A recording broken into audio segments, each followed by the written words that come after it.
What's up guys? Welcome to AnimeKouhai. If you'd like to help me out, please hit the like button and subscribe to my channel. Gozarin, on the other hand, had a body constructed of magisteel, which gave her an unrivaled advantage over magic. They were both aware of it. That's why Gadra had employed the most potent weapon he had. If this did not work, Gadra would have had almost little chance of defeating Gozarin. Wow, what a headache. I wasn't expecting her to defend it. Gadra was regarded as a powerful individual. He'd defeated opponents who possessed more magicules than he did. Even against a saint like Frey, the difference in skill level had overwhelmed him. However, one type of adversary was curiously incompatible with him. It was a foe against whom none of his attacks were effective. Even if he didn't lose, he couldn't win if he couldn't vanquish them. Gadra realized he was at a disadvantage in this conflict. He was unsure what to do. I assume that this is a critical moment. Sir Rimuru does not completely trust me because I am an outsider. I will never be considered a legitimate member of the group if I do not demonstrate my resolve here. Rimuru's generosity left a lasting impression on Gadra. Rimuru had accepted Gadra, who had deserted the Empire, despite his mistrust. Not only that, but he recognized his ability and gave him a significant role. Not to mention the fantastic environment of the Monster Nation. It boasted research facilities that were on par with, if not better than, those of the Empire. Adelmon, his best buddy, was also present. Gadra was overjoyed that Adelmon had become one of the 12 Guardian Lords. Furthermore, I am certain that as long as they are around, they will bring me to the depths of my magical research pastime. To live up to the Lord's expectations, I must be useful here. Gadra recalled the events and made up his mind, wishing for the primordial demons he had imagined would be his masters of magic. His memories, however, were embellished. One of them dismissed him as an idiot, another almost duped him into becoming a test subject, and the third, for some reason, was more interested in sword fighting than magic and had invited him to learn. However, all of them were neatly misunderstood in Gadra's thinking. However, there was one demon with whom he had struck up a friendship, praising him after complimenting Rimuru's magic. So, overall, Gadra's memory wasn't wholly off. Diablo and Gadra had reached an agreement. If Gadra could obtain Diablo's favor, he would be accepted as one of his dependents. As a result, Gadra could not die in such a place. Rimuru had warned him not to do anything reckless. But, a notion crossed Gadra's mind. I haven't been defeated yet. He shouted. The fight has only just begun, little girl. Very good. Allow me to engrave my power into your flesh. Gozarin replied. And they collided once again. Gozarin, who was half the size of the demon Colossus, battled back with all her might. The scene was rather unusual. With its superior weight, the demon Colossus was being forced back. Furthermore, Gozarin was odd. Her back made a little noise, and dozens of tentacles grew. The tentacles' points were honed to a fine point and plunged into the demon Colossus. Who? Keisha, more blood. Show me some more blood. Gozarin seemed to be overcome in a fever. Magisteel was used to create her tentacles. Furthermore, by generating high frequencies with tiny vibrations, they were able to permeate any material, such as clay. This cutting technique was known as a high-frequency thousand-hand thrust or a high-frequency thousand-hand slash. The high-frequency thousand-hand slash easily blew away both of the demon Colossus' hands. Even if the material was the same, Gozarin had the upper hand because she was a living thing. The precious body that Sir Rimuru has entrusted to me. It's just some junk in front of me. After all, you're an old geezer. Too old to be reliant on a toy like that. You're so noisy. Gadra yelled in rage, but his words were tinged with remorse. Gadra's body has likewise been penetrated by the tentacles, leaving it full of holes. His body was a wounded mess, but he remained resolute, taking advantage of Gozarin's inability to see him. You are certainly persistent. It is difficult to turn this situation around. There's no reason to be embarrassed. Even a legendary wizard cannot withstand a tide of time. I haven't lost yet. How ugly! Gozarin stretched two tentacles that transformed into knives. The demon Colossus' legs were then severed. The demon Colossus' limbs were gone with that. Swear your allegiance to me, and I'll let you survive. Gadra's wisdom was far too important to be thrown away here. That's why Gozarin offered the proposition, but Gadra refused. At heart, I am a selfish person. That is why I cannot abandon my faith and love of magic. I'd never follow someone who made fun of magic. His otaku soul erupted in full force. It's easy to feel utterly furious when someone mocks something you adore. Gadra's spirit and guts were on fire now. And it was his rage that drove him to cast a forbidden spell. Sacrifice, elemental magic life sublimation, was a self-destructive spell that changed his own life energy into fuel that burned everything furiously. I was hoping to be recognized by Diablo-sama and become one of his disciples. So be it. My own mystic art is called Reincarnation. I'll be leaving this world for a bit, but next time I'll shoot for the magical abyss. He chose to win and escape rather than lose. Gadra was that kind of man. You choose to oppose me, then you're stupid. Die. You, too. The tentacles of Gozarin pierced Gadra's chest.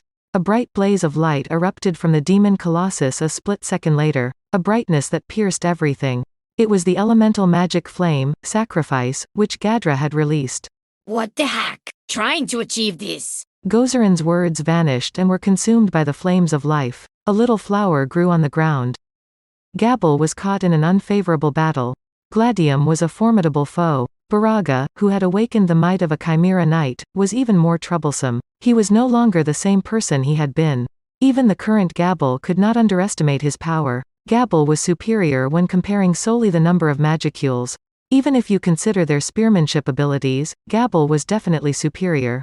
However, there was not much a difference in overall strength.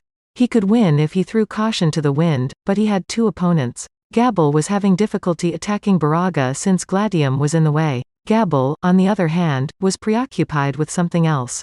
He was concerned about Sokka, who was battling Gladium's subordinates. The vermilion bird, Nazim, one of the three generals, appeared to be as powerful as a demon lord. She appeared to be of the same race as the demon lord Frey, and Gabil assumed they were comparable in strength.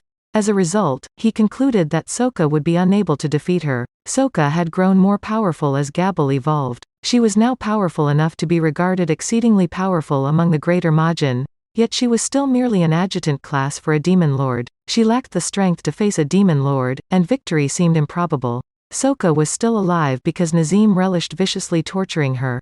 Gabil was aware of this and was eager to assist her. Gladium and Baraga, on the other hand, were formidable foes. I apologize, sister. Just hold on. Gabil pleaded, but he was preoccupied with his own adversaries. Then another surprise hit Gabil. A flash of light appeared on the ground, with Master Gadra at its core. Gadra? Gabil's telepathy net failed to connect. What this implied was, to make matters worse, a little figure stood up. Gozarin, one of the three generals, was still safe despite her wounds. Baraga launched a spear assault at Gabil, who couldn't disguise his dismay. Take a look. You can't afford to be distracted right now, can you? Without a doubt, you have no chance against me. Despite his statements, Gabil didn't have much else to say. The odds were against him, and he was starting to consider taking a retreat. But suddenly troops arrived that Gabil could not have predicted. Hey, it appears you're in danger here. Do you want me to assist you? Gabil was surprised to see someone he knew. You don't listen to anyone. I had to request a transfer from Milam because I was concerned about you. There was another individual, the lovely queen and the ruler of the skies. Carrion, Frey, why are you here? Gabil inquired, surprised, and Carrion responded with a smile. All right, we'll talk later. Let's start with these folks. Frey gave a small nod, as though in agreement with Carrion. It's only natural that we would be sending reinforcements now that we're allies. We shall also join the battle and will be under the command of Benimaru. Carrion's Beastmaster's warrior alliance, despite having fewer than 100 members, was a force to be reckoned with. The same might be said of Frey's entourage, the Tenshoshu. Harpies were rare warrior-type winged tribes, but their power was well known. Despite their tiny number, they were the most dependable reinforcements available. In that case, I'll be counting on you. Gabil calmed down and accepted the circumstance. He'd asked Benimaru for help and received a quick response. We're working on your situation, but I'm seeing it through Moss's eyes right now. Don't relax your guard. That Gladium bastard is up to no good. Keep a watch out for those warriors at the end. Benimaru's instructions were straightforward. There were no precise instructions as to who should deal with whom. Only the essentials were provided. Gabil, on the other hand, was overjoyed. It was the sense that others trusted and relied on him. Then, Carrion, I'd like to request that you deal with the enemy's general. Ah, so you're aware. He's a shame to the Beastman. I assumed he died by now and am amazed he's still alive. I'm going to put an end to him for good.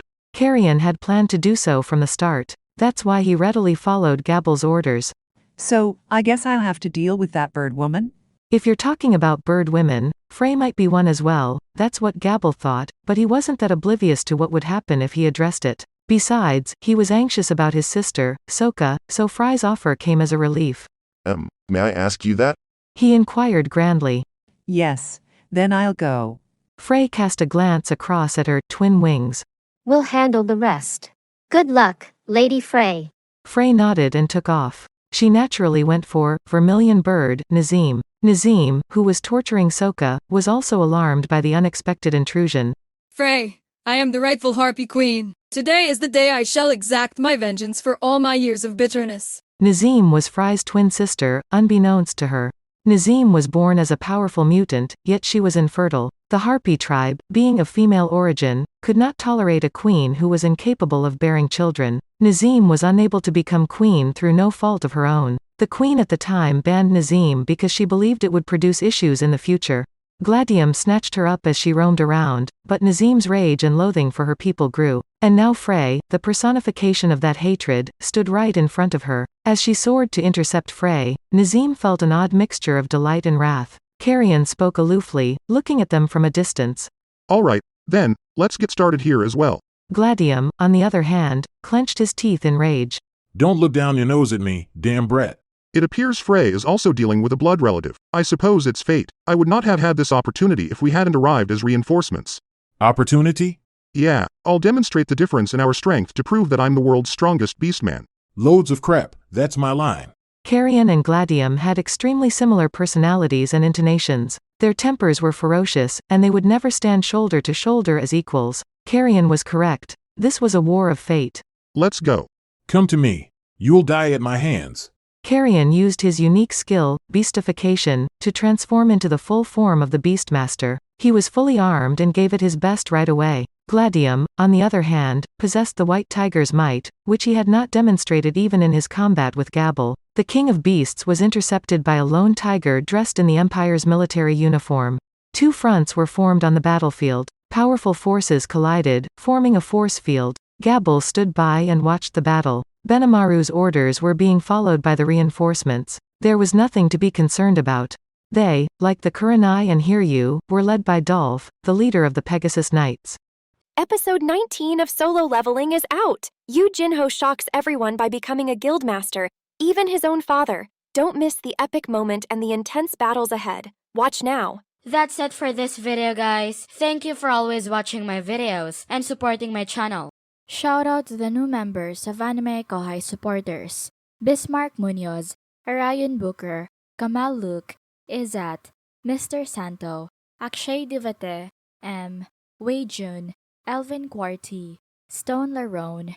Thank you so much for helping out. I'll see you guys in the next video.